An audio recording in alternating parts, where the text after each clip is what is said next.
Viral ngayon. Tambaloslos kaliwat kanan at patong-patong na kaso ang kakaharapin. Pero bago po natin pag-usapan yan mga kababayan ko, nagpapasalamat ako rito sa nagpadala sa akin ng 6.99 Canadian dollars. Boss, maraming salamat po at God bless, boss. Noong una, ang sana inisip namin, yung violation lang ng revised penal code. Ngayon may nagsabi na sa dami ng nilabag na batas, bakit hindi natin i-file lahat ng kaso na po pwedeng i-file? Kaya napagdesisyonan ng grupo na pumunta rin dito sa office ng Ombudsman upang i-file yung mga kaso na nilabag nila sa anti-graft law. Ano yun exactly, sir? I think Section 3E. Congressman, pwede pa natin mabanggit kung ano-ano po yung mga kaso po na silang pagkulang? Yung una, syempre, yung falsification ng legislative document. Dito naman sa Ombudsman, yung violation ng Section 3A kung saan ay sinasabi na kung merong kang ginawa na dihado yung gobyerno at nawalan yung gobyerno, ay po pwede kang kasuhan. Ano ba yung ginawa nilang nagpagkakasal? Ano yung ugat nito, sir? Ay yung pagsingit ng, imagine, 241 billion pesos.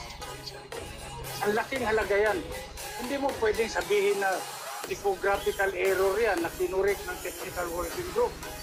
Mahirap po, ang laki ng amount na involved. Ito ba yung mga blanks? Opo, yan yun. Pinilang niyo po yun, parang kinumpit na lahat. Marami yung blanco na yun. Ngayon, nung tinignan namin ano yung mga nilagay nila doon sa blanco, tinotal namin, umabot sa 241 billion. Sir, bakit po 12 yung counts ng falsification of legislative document? Palagay ko, mas magandang sagutin ni Atty. Topacio yan kasi siya naman yung lead counsel. Well, kaya po, 12 counts yan, ay 12 times po nilang pinunuan yung mga blanks. Yun po ang in-approve ng BICAM ay 0, nakalagay 0. Dapat po yun pagdating sa Pangulo, 0 din. Hindi pwedeng palitan yun unless may typographical error, maling spelling, maling formatting, or misspelling. Yun lang po ang kailangan o wrong grammar. Hindi po pwedeng ilagay yung 0, gawin mong 90 billion or 80 billion o kahit 10,000 pesos po. Hindi nyo pwedeng gawin yun, kahit piso nga basta 0. So 12 times po namin nabilang na meron pong ganong insertion, yung singit, oo. Ibig po sabihin, si Speaker Romualdez ay mahilig sa singit. Mahilig sa singit. Ibig po sabihin, si Speaker Romualdez ay mahilig sa singit. Attorney, magandang umaga. Si Admar po ito. Attorney, ano po yung particular na kaso nga po, yung ihahain natin dyan sa piskal? Ito po ay falsification of legislative documents. At ito po ay nagpapataw ng kaparusahan na 6 years and 1 day to 6 years kung mapapatunayan pong may kasalanan ito pong mga respondents. Opo. Ano pong kaibahan nito, sir? Bakit sa piskal at hindi sa ombudsman maghahain po ng kaso dito sa mga public officials po nito? Actually po, concurrent po ang jurisdiction ng ombudsman at ng piskalya po rito sa ganitong mga kaso. Ito po ay pwedeng kilalanin o pwede po mag-cognizance ang piskal sa kaso na hindi po lumalampas sa 6 na taon ang kaparusahan. So pwede pong sa prosecutor po namin ihain.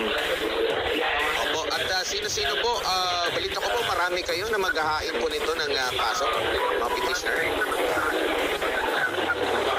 Ay, opo. At may maraming gustong sumali na. At ito po, nagtitipon-tipon kami sa isang lugar na malapit po sa City Hall ng Quezon City upang ma-finalize po yung mga tao na nais sumali dito. At kami nga po ay natutuwa na nagkakaroon na po ng magandang public opinion in favor of this matter sapagkat it's about time po na yung ginagawa po nila na unprecedented po ngayon po nangyari ng mga ganito. Dati po kasi ang insertion, hindi naman blanco na pinilapan yung blanks. Minsan may mga insertion na pinapasok during the BICAM. Pero with definite amount, ngayon lang po kami nakakita ng insertion application na dati nakalagay 0, pero nung nilagay sa enrolled bill, ay fill up na hindi tumaan sa BICAM.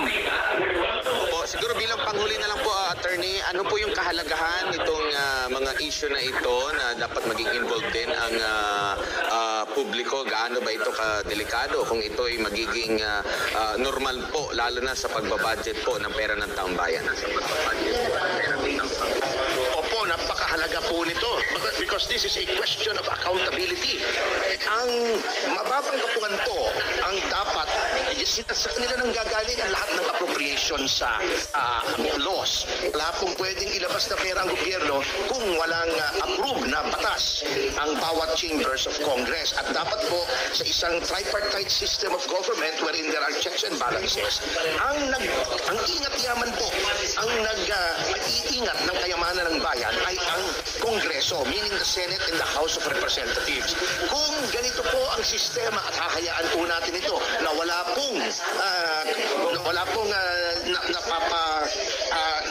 nakakokol into account, walang accountability ito, mamimihasa po ang ating mga mabata sa kada taon na lang po ay gagawin na ito kung ito po ay makakalusot. Kaya napaka-importante po na itong practice na ito ay mapigil po sapagkat sabi ko nga po, yung sa laki ng insertion sa 241 billion na po ang pinag-uusapan natin ngayon. This is not only a crime against the revised penal code, this is a crime against the Filipino people, and every Filipino should complain against this. Yan po ang napakaliwanag ngayon, mga kababayan ko. Kaliwat ka ng kaso ang isinampa dito kay Tambaluslos. At sana, yan, malapit-lapit ka na, Tambaluslos. Hintayin mo lang. Maghihimas-rihas ka rin, Tambaluslos. So yan lamang muna, mga kababayan ko.